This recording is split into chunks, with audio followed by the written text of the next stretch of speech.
लेकिन हमारे बहनों का बहुत ही आग्रह था कि इतने दूर से आए कुछ प्रेमियों को बातें सुना दो। गुरु पूर्णिमा का महापर्व है। कहा जाता है कि गुरु का दर्शन अगर करना है तो संगत के बीच में चले जाओ, जहाँ संगत बैठी होती है वहाँ गुरु का रूप बन जाती है। तो मैं खासकर आपके दर्शन करने के लिए खड़ी हुई थी।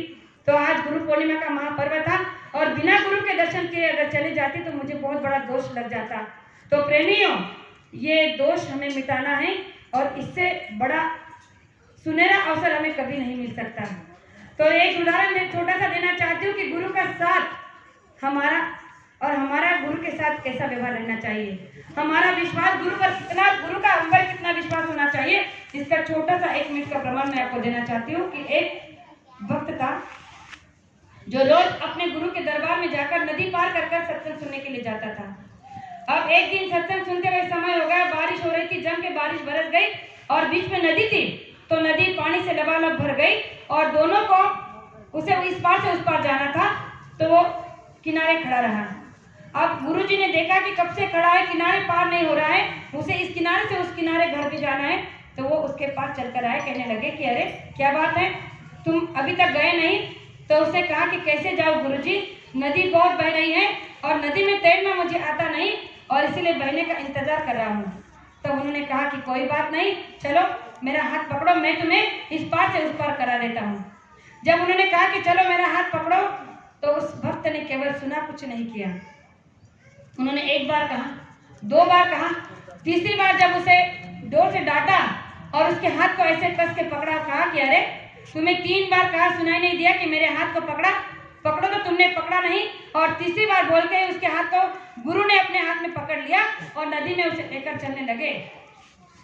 जैसे ही मझधार में पहुंचे तो उसकी तरफ देखकर वो हंस रहा था। तो गुरु ने उसकी तरफ देखकर उसे पूछा कि तुम हंस रहे हो, क्या बात है। तो उसने कहा कि जब आपने पहली बार कहा कि मेरा हाथ पकड़ो तो मैंने नहीं पकड़ा, आपने फिर कहा कि मेरा हाथ पकड़ो, मैंने नहीं पकड़ा। जब आपने तीसरी बार डांटा तो मुझे पता था कि अब तीसरी बार अगर मैं हाथ नहीं पकड़ूंगा तो आप पकड़ लोगे, क्योंकि मुझे अपने आप पर विश्वास नहीं है। अगर मैं आपके कहे अनुसार अगर अपना हाथ पकड़ लेता तो मुझे अपने आप पर इतना विश्वास नहीं है कि मझधार में आते ही अगर थोड़ा सा तूफान आ जाता तो मेरा हाथ आपके हाथ से छूट जाता। और इसीलिए मैंने आपका हाथ नहीं पकड़ा, क्योंकि मैं जानता था कि अगर आप एक बार मेरा हाथ पकड़ लोगे तो चाहे मझधार में कितना ही बड़ा तूफान क्यों ना आ जाए, लेकिन आप मेरा हाथ नहीं छोड़ सकते। इसीलिए मैंने आपका हाथ नहीं पकड़ा, आपको मेरा हाथ पकड़ने दिया, क्योंकि ये मेरा आत्मविश्वास था कि आप मेरे हाथ को कभी छूटने नहीं दोगे। इसीलिए प्रेमियों, हमारा विश्वास नहीं है, आत्मविश्वास होना चाहिए कि एक बार जिस गुरु ने हमारे हाथ को पकड़ा है वो मरते दम तक हमारे हाथ को नहीं छोड़ेगा। हमारा यह आत्मविश्वास दृढ़ होना चाहिए, तब जाकर गुरु भक्ति दृढ़ बनती है। ऐसे ही गुरु भक्ति नहीं बन जाती। इसलिए कहने के लिए बहुत सारी बातें हैं, लेकिन समय को देखकर मैं आपसे इतना ही कहना चाहूँगी कि हमारा आपका परम सौभाग्य है कि बाबा जय गुरुदेव जी महाराज आज इस वर्तमान समय में मानव तन धार कर आए हैं और उन्होंने हमें नाम का दान बख्शा है और इसके साथ साथ हमारे कर्मों को उठाने की जिम्मेदारी भी ली है। तो हमारी भी जिम्मेदारी उनके प्रति ये बनती है कि हम केवल और केवल अपने गुरु के होकर रहे, ना कि किसी और के। इसलिए गुरु महाराज ने कहा कि आगे आने वाला समय बहुत ही कठिन और खराब आने वाला है। ऐसे कठिन और मलिन समय में अगर आपने अपने और अपने गुरु पर नहीं ध्यान दिया तो आप भी फिसल सकते हो। इसीलिए सामने देखकर चलना है, ना कि इधर उधर। तो गुरु महाराज ने कहा कि ये गुरु पूर्णिमा का महापर्व आपको मिला है, तो इसके आज के दिन यहाँ आकर आप एक अवगुण आप इस गुरु दक्षिणा के तौर पर मुझे चढ़ा दो, मुझे भेंट स्वीकार हो जाएगी। उसके बदले में मैं आपकी एक नेक मनोकामना आपकी पूरी कर दूंगा। ये बाबा जय गुरुदेव जी महाराज का वादा है। और जो तैल चित्र हम देख रहे हैं कि बापू साहब ने अपने गुरु के लिए विश्राम के लिए छोटा सा मंदिर, छोटा सी कुटिया का निर्माण किया है, ये उनका बहुत बड़ा गुरु के प्रति एक बहुत बड़ा समर्पण है और एक गुरु भक्ति का छोटा सा प्रमाण है कि अपने रहने के साथ साथ उन्होंने गुरु के रहने की व्यवस्था की, गुरु के आराम की व्यवस्था की। तो संसार में उन्हें कभी किसी चीज को मांगने की जरूरत नहीं पड़ेगी। ये गुरु महाराज का अभिवचन है।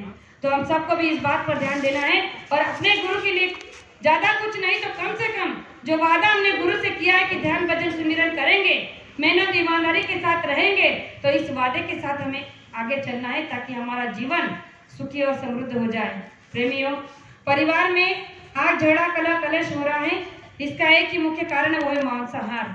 अगर इस मोहनसार को हमने नहीं छोड़ा तो आपको पता नहीं है कि आगे आने वाला समय कितना भयानक आने वाला है, जिससे आपको और आपके परिवार को कोई नहीं बचा सकता। तो गुरु महाराज ने कहा कि अगर आपने अपने बच्चों को भविष्य बनाने के लिए, उनका भविष्य सुधारने के लिए मांसाहार को छोड़ दिया, शराब को छोड़ दिया, तो आने वाले हर दुख तकलीफ से मैं आपकी रक्षा करूंगा। ये भी अभिवचन बाबा जय गुरुदेव जी महाराज का है। तो मैं सभी नए माता पिता भाई बहनों से भी ये कहना चाहूँगी कि आज का महापर्व आपके लिए भी बहुत ही सौभाग्यशाली है। आज आप यहाँ आकर एक अवगुण जो आपके अंदर में होगा कि आप मांस खाते होंगे, शराब पीते होंगे, तो उसे यहाँ कर छोड़ दीजिए।